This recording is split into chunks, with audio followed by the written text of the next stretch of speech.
मनरेगा का बजट था 88,000 करोड़ रुपया।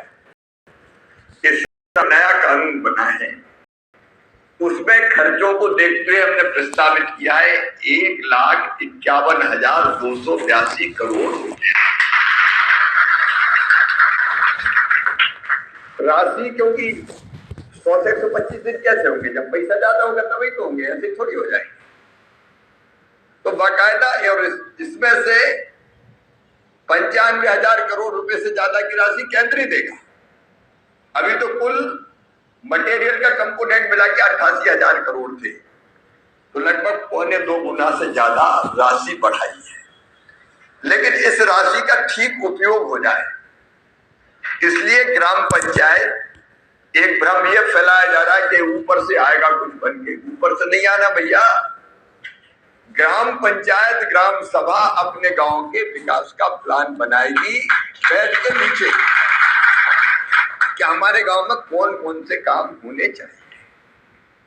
और काम में भी 4 तरह के काम। एक, पानी बचाने के, जल संरक्षण के काम, तालाब, चेक डैम, स्टॉप डैम से लगा के जितने, तो जल से संबंधित काम।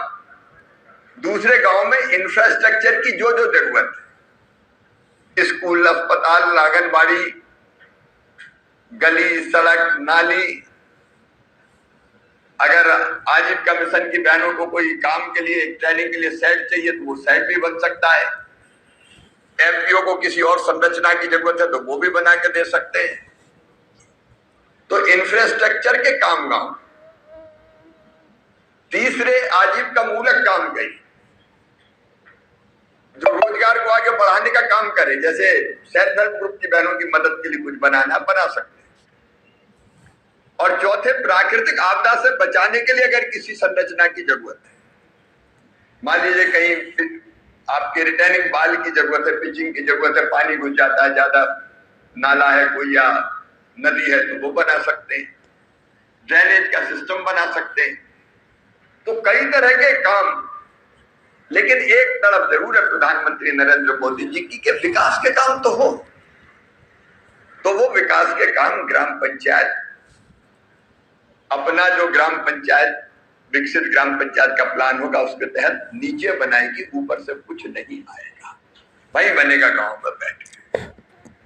और एक बात और इसमें जो मेरी चिंता थी कि कई बार रोजगार सहायक, पंचायत सचिव, मेट, टेक्निकल स्टाफ, इनको तनख्वाह में बड़ी दिक्कत आती है और कई बार वो लंबित रहती है, रोक दी जाती है।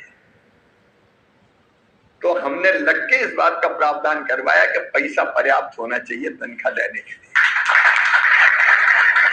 इसलिए जो प्रशासनिक व्यय था, प्रशासनिक व्यय आप समझते हैं कि वो काम में पैसा नहीं लगना, वो प्रशासन के कामों के लिए जिसमें मजदूरी, वेतन, मजदूरी नहीं, मजदूरी उसमें शामिल, वेतन शामिल है। तो वो पहले 6% था, बढ़ा के कर दिया 9%, 1.5 गुना कर दिया। और इसका मतलब यह कि 1,51,282 करोड़ रुपया में 13,000 करोड़ से ज्यादा निकाल के रखेंगे आपके वेतन और बाकी कामों के लिए। और मैं ये भी वहां से ध्यान रखूंगा कि ये जीप, गाड़ी, फलाना ढिमका हमका उसमें अपव्यय ना हो जाए। आप लोग की कुछ समस्या बताइए तो मैं देख के ये सब राज्यों को फिर मैं कुछ नियमों में ऐसा प्रावधान हो जाए कि वेतन पहले और बाकी चीजें फिर जितनी जरूरी है बाद में। उस प्रावधान को भी किया है। एक इसमें यह प्रावधान भी कि जब खेती का काम पीक पे हो, क्योंकि कई जगह किसानों की तरफ से यह बात आ रही थी, तो 125 दिन की रोजगार की तो गारंटी, 100 के बजाय 125। लेकिन अगर 15 दिन कटाई के हैं तो राज्य सरकार को फिर ये अधिकार दिया है कि वो इसको अधिसूचित कर सके कि ये कटाई का या बुआई का समय है, इस समय खेती में ज्यादा काम होता है। तो वो अधिकतम 60 दिन 365 में से वो ये कर सकती कि इतने दिन योजना में, मतलब मजदूर हमारे जो श्रम के लिए जरूरी चाहिए कटाई बुआई के लिए, उनको खेती में काम है। तो ये योजना परफेक्ट है, पुरानी कमियां दूर करने की कोशिश की है, प्रशासनिक व्यय बढ़ा के हमारे काम करने वाले साथियों की जिंदगी में जो मैंने तकलीफें देखी थी उसको दूर करने का प्रयत्न किया गया है। राज्य सरकारों को हम कहेंगे कि नीचे तक इन चीजों को पहुंचाओ ढंग से, वेतन समय पे मिले, पूरा मिले, ठीक ठाक मिले, ताकि मेहनत से लग के इस काम को पूरा करवाने में हमारे पंचायत सचिव, रोजगार सहायक और टेक्निकल स्टाफ बाकी वो पूरी ताकत के साथ लग सके। तो इस संदेश को आप सही सही नीचे पहुंचाएं, ये मेरा आग्रह है। बाकी आपका और हमारा साथ तो जन्म जन्म का साथ है।